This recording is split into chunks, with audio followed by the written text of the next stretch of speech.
अमरावती जिल्ह्यातील धारणी तालुक्यातील अत्यंत धक्कादायक आणि संतापजनक घटना समोर आली आहे। टिटंबा येथील आश्रमशाळेत 70हून अधिक विद्यार्थ्यांना विषबाधा झाल्याने एकच खळबळ उडाली आहे। सर्व विद्यार्थ्यांना तातडीने उपजिल्हा रुग्णालयात दाखल करण्यात आले असून त्यांच्यावर उपचार सुरू आहेत।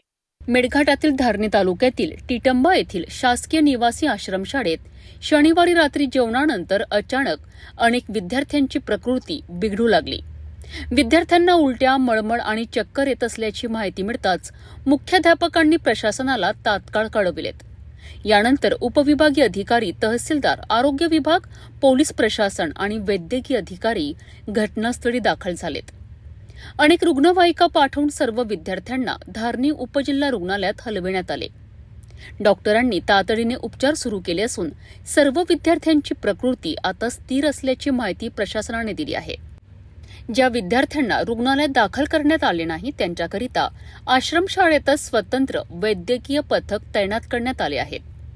आरोग्य विभागाने जेवण आणि पिण्याच्या पाण्याचे नमुने तपासणीकरिता प्रयोगशाळेत पाठविले असून विषबाधेचे नेमके कारण तपासले जात आहे। मात्र हा केवळ एक अपघात नसून सरकारी आश्रमशाळांमधील भोजन व्यवस्थेवर गंभीर प्रश्न उपस्थित करणारी घटना ठरत आहे। राज्यात यापूर्वीही आश्रमशाळांमध्ये अन्नातून विषबाधेच्या घटना घडल्या आहेत, तरीही भोजनाची गुणवत्ता, स्वयंपाकगृहांची स्वच्छता आणि अन्नाची नियमित तपासणी याकडे पुरेसे लक्ष दिले जात नसल्याचे पुन्हा एकदा समोर आले आहे। विशेष म्हणजे ही घटना घडलेल्या दिवशीच महिला व बालविकास मंत्री अदिती तटकरे या धारणी दौऱ्यावर होत्या। त्यामुळे प्रशासनाच्या देखरेखीवरही प्रश्न उपस्थित होत आहे।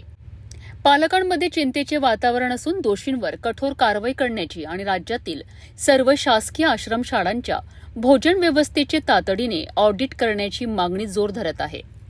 धारणीतील टिटंबा आश्रमशाळेतील या गंभीर घटनेमुळे विद्यार्थ्यांच्या सुरक्षिततेचा प्रश्न पुन्हा ऐरणीवर आला आहे। विषबाधेचे नेमके कारण काय, दोषी कोण आणि त्यांच्यावर काय कारवाई होते याकडे आता संपूर्ण जिल्ह्याचे लक्ष लागले आहे।